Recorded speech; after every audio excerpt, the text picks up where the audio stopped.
بسم اللہ الرحمن الرحیم۔ ویلکم ٹو کہانی نگر۔ میرے ایک دوست نے ایک حکیم صاحب کے بارے میں ایک قصہ سنایا۔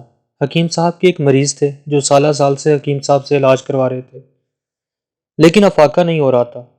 دوائی سے کچھ دن کے لیے آرام آ جاتا، مگر جیسے ہی دوائی ختم ہوتی پھر بیمار پڑ جاتے۔ اس دوران حکیم صاحب کا بیٹا جوان ہو گیا اور پڑھ لکھ کر ڈاکٹر بن گیا۔ ایک بار حکیم صاحب کسی کام سے دوسرے شہر گئے ہوئے تھے۔ ان کے بعد ان کا دائمی مریض دوائی لینے آ گیا۔ حکیم صاحب کا ڈاکٹر بیٹا بھی ان دنوں گھر آیا ہوا تھا۔ اس نے مریض کا اچھی طرح معائنہ کیا اور انجیکشن وغیرہ لگا کر اور کچھ دوائیاں بازار سے لینے کے لیے لکھ کر دیں۔ مریض نے ہفتہ 10 دن دوائی لی اور بالکل تندرست ہو گیا۔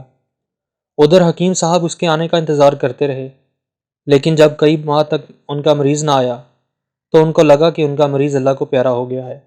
ایک دن ایسے ہی ان کا مریض پھرتے پھراتے ان کے دواخانے آ پہنچا۔ اس کو زندہ دیکھ کر ان کو مسرت ہوئی۔ حال احوال پوچھنے کے دوران مریض نے ان کو اپنی صحت یاب ہونے کی خوشخبری سنائی اور ان کے بیٹے کی بہت تعریف کی۔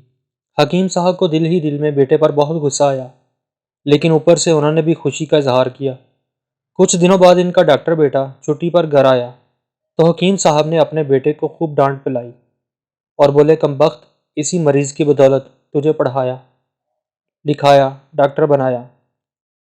ابھی تیری بہن کی شادی بھی کرنی تھی، تو نے پہلے ہی میرے بزنس کا اہم بندہ ضائع کر دیا۔